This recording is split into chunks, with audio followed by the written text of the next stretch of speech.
이면합의 얘기를 해야 할 것 같습니다. 2015년 10월 28일 이루어진 일본군 위안부 피해자 문제에 대한 한일 합의입니다. 이거 우리 그때 다 알고 있었잖아요. 다 알고 있었죠. 추정했죠. 추정이죠. 합리적 추정. 그러니까 합리적 추정이 드디어 이제 사실로 밝혀지는 거죠. 맞아요. 이게 9월 9일 네. 천안문 전승절 기념 행사에서부터 시작이 되는 거 아니에요. 아, 그 얘기부터 하는 매체가 좀 별로 없는데요. 그러면 네. 전승절 기념 행사 올라가니까 네. 오바마가 부르죠. 그렇죠. 미국은 굉장히 불편했죠. 예, 네. 당신들 중국 쪽으로 갈 거냐? 그리고 일본하고 계속 싸우고 있을 거냐? 그래갖고 10월 말에 아베와 박근혜와 오바마가 미국에서 한미일이 만나서 만나죠. 한미일이 예. 만나고 예. 거기서 이제 야단을 치죠. 둘이 친하게 지내라. 네. 그 11월에 한일이 한 번 더 한일이, 만나고 그렇죠. 예. 12월 28일 드디어 가장 껄끄러웠던 위안부 문제에 대한 합의를 합니다. 그게 시작이죠. 네. 그게 시작이죠. 그게 시작이고 모든 음. 말하자면 국제의 문제와 관련된 특히나 이제 안보와 관련된 것까지 예. 맞물려서 그때부터 시작이 됩니다. 일본은 미국이죠. 미국은 MD 체제로 들어가기 위한 사드 문제를 해결하는 것이고. 그렇죠. 일본은 보통 국가로 가는 군사 동맹으로 가는 그렇죠. 무장할 도전을, 수 있는. 그렇죠. 한국은 사드를 배치하고 챙기는. 누굴까요?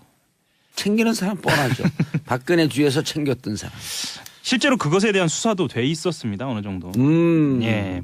이면합의 간단하게 짚어보고 그쪽으로 좀 넘어가려고 하는데요. 우리가 아빠 뉴스에서 하지만 예. 그래도 간단하게 정리를 간단하게 해 했습니다. 주시고요. 이면합의 내용을 좀 들여다볼까요? 한국정신대 문제 대책협의회 정대협이 단체를 포함해서 시민단체들이 불만을 제기할 경우에 한국 정부가 설득하기로 했다라는 내용이 첫 번째 이면 합의 내용이고요.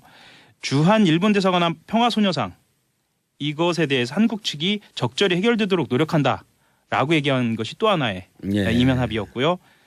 그 다음 게 저는 좀 굉장히 화가 많이 났는데요. 일본이 성노예라는 표현을 쓰지 말 것을 요구하는 것에 대해서 우리 정부가 공식 명칭은 일본군 위안부 피해자일 뿐 이렇게 확인을 해주는 것도 있고요.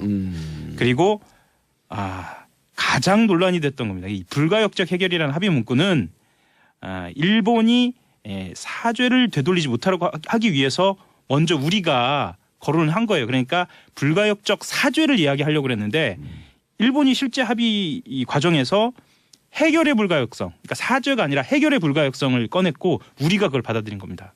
그래서 실제로 이 합의 과정에서 뭔가 다급하고 정상적이지 못하고 이런 것들이 그대로 이면 합의에 있었다라는 게 지금 드러난 거죠. 예.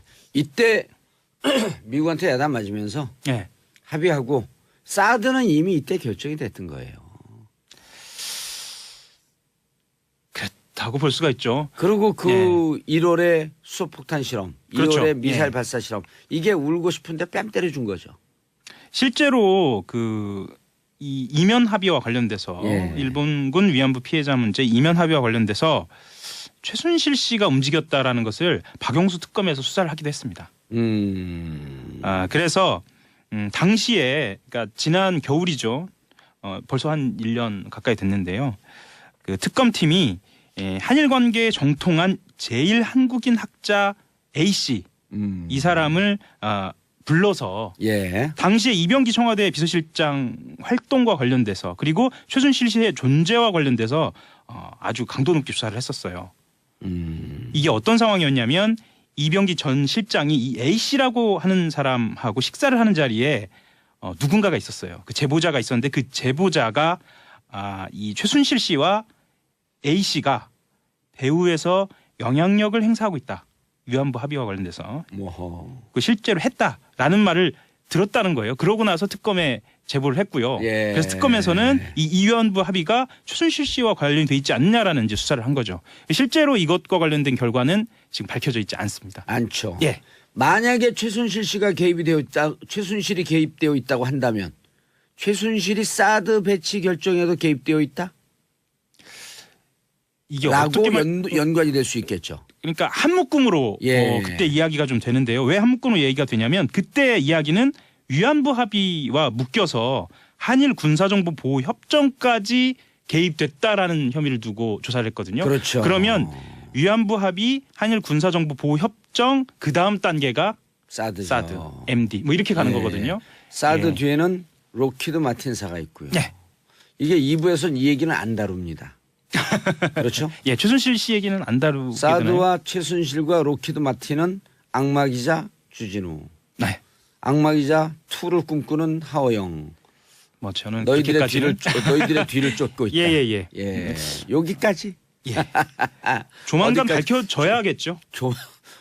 기사 취재 다 됐다는 얘기네요. 아닙니다. 그건 아니고 밝혀져야겠죠. 우리끼리만 알고 있죠. 네. 예. 아니요.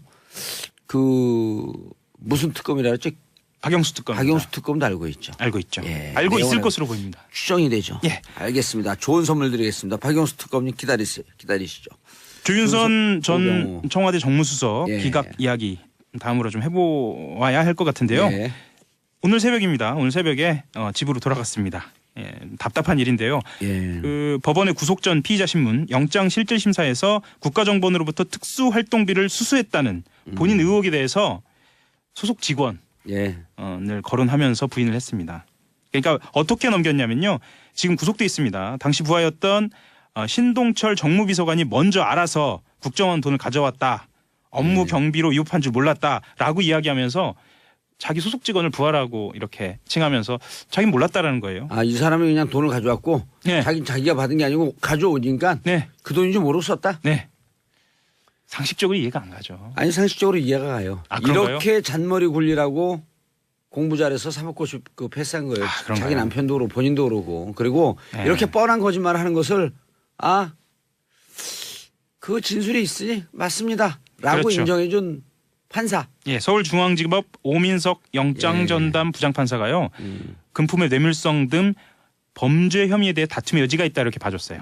예, 봐줬다기보다 그렇게 봤습니다. 예, 그리고 인정했으므로 증거인멸에 우려가 없다. 없다 이렇게 얘기했습니다. 그래서 검찰이 이렇게 얘기했습니다. 전경련을 압박해서 특정 보수단체를 지원하게 한 같은 혐의로 부하 직원인 허전 행정관은 구속시켰는데 예. 상급 책임자이고 또 별도의 뇌물수수 혐의까지 있는 조 전 수석을 풀어줬다. 이거는 엄정한 책임을 면한 그런 결과를 가져왔다라고 해서 공정성이 침해됐다. 강하게 반발했습니다.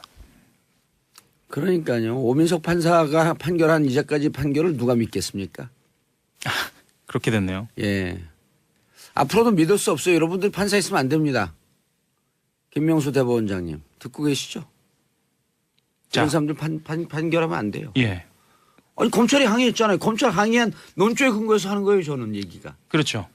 제가 한 그리고 것도 아니고. 국민들의 법 감정. 그럼요. 예. 아니 지금 검찰이 뭐라 그랬냐면 네, 믿을 수 없는 즉 신뢰할 수 없는 판결이므로 그 다음에 생략했잖아요. 당신 판사하면 안 돼.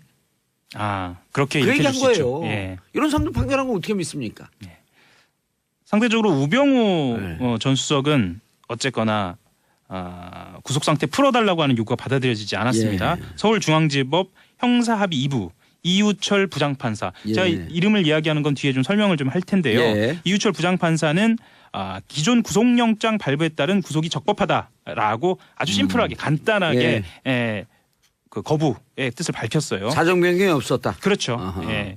그 우전 수석 같은 경우에는 혐의 사실 다툼의 여지가 있다. 뭐 예. 증거를 인멸하거나 도주할 우려가 없다. 뭐 이런 이야기를 했지만 뭐 받아들이지 않았고요.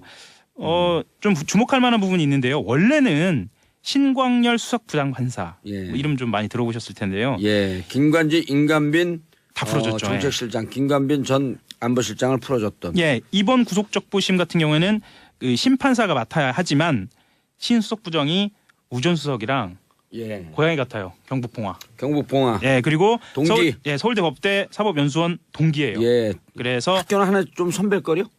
동기라고 합니다. 학번도 동기예요? 예. 어허, 그래서 여기도 소년급제네.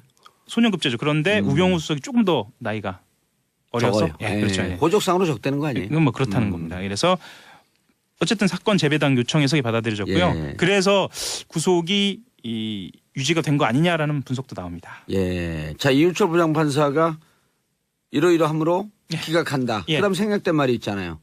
그 전에 사정 변경이 없는데 구속적 부심에서 풀어준 신광열 형사 수석 부장판사 잘못된 판결입니다. 이렇게 얘기한 거예요. 그렇게 볼 수가 있겠죠. 그렇죠. 예. 아니 그 뒤에 생략된 부분 예. 이것을 행간의 의미라 그러잖아요. 행간의 의미죠. 예. 사이버 사령부 얘기로 다음으로 넘어가겠습니다. 사이버 사령부 지금 김관진 전 장관이 예. 구속에서 풀려나서 좀 답답한 상황인데요. 2012년 4월 11일 총선을 앞두고 4월 11일 예. 총선을 앞두고 사이버 사령부를 동원해서 정부 비판에 대응하고 치적을 홍보하는 30일 작전을 벌였다.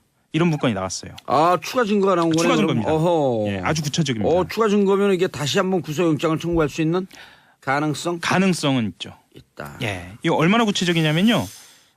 한 달 남겨놓고 주 단위로, 일 단위로 작전 계획을 세워요. 작전 계획을 세우고 예를 들면은요, 1단계에서는 아니 그럼 총선이 공비예요? 그러니까요. 공비 잡는 작전이에요 이게? 주간 단위로 성과형 임무 수행을 했다라는 얘기도 합니다.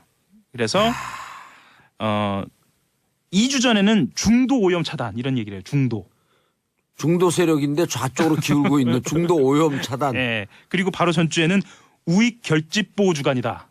뭐 이런 얘기도 합니다. 아우 참 이런 사람들 이거 풀어준 신강렬 부장판사 뭐 하는 사람이에요 진짜. 그래서 군 사이버 사령부의 심리전이 사실은 당시 여당의 예. 총선 승리를 위한 선거운동이 아니었느냐 이렇게 볼 수 있게 된 거죠. 예. 이때는 한나라당이었죠. 예, 한나라당이요. 예. 새누리당 아니 새누리당은 그 대선 이후에 바뀌었죠. 대선 이후에 바뀌었습니다. 예. 그때 이야기를 조금 더 해보면요. 예를 들면 이런 내용도 있습니다. 한 명의 간첩이 100명의 종북 세력과 1만 명의 좌파를 만든다. 뭐 이런 얘기도 있고요. 현재 추정되는 1만 명의 종북 세력 뭐 이런 이야기도 나옵니다. 예, 그래서 저는 이걸 보면서 이렇게 느꼈는데 그럼 왜 잡지 못했냐? 왜 잡지 않고 있었느냐? 그 종북 세력이라고 하는 프레임 자체가 페이크 프레임이라는 그렇죠. 거죠. 예, 예. 가짜 프레임. 가짜 프레임이었던 거죠. 그렇게 말이 되지 않은 프레임을 쳐놓고 광범위한 정치 개입을 한 거죠. 본인들이 그런 식으로 정당화를 한 거죠. 이게 어디서 나온 증거인가요? 이게 검찰이 확보하고 있는 건가요? 아닙니다. 이게 국방부 TF에서 나온 거고요. 아하, 그럼 이제 검찰로 넘겨야 되겠네요. 검찰로 넘겨야 합니다. 추가 증거가 나왔으므로 김관진 전 안보실장은 구속에